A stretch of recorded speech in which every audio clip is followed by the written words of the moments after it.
এখন মুড়ি চানাচুর খাওয়া হইব। দেখতে পারতেছেন পেঁয়াজ মরিচ টমাটো কাটা হয়েছে মুড়ি মাখানোর জন্য।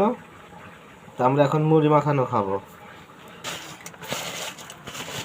দেখতেছেন মরিচ পেঁয়াজ ডলা হইতেছে, লবণ দেওয়া হয়েছে।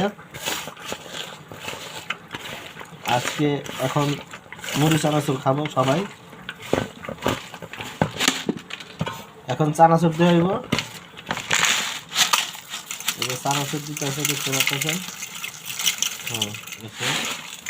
তারপর মরিচ দিয়ে হইব।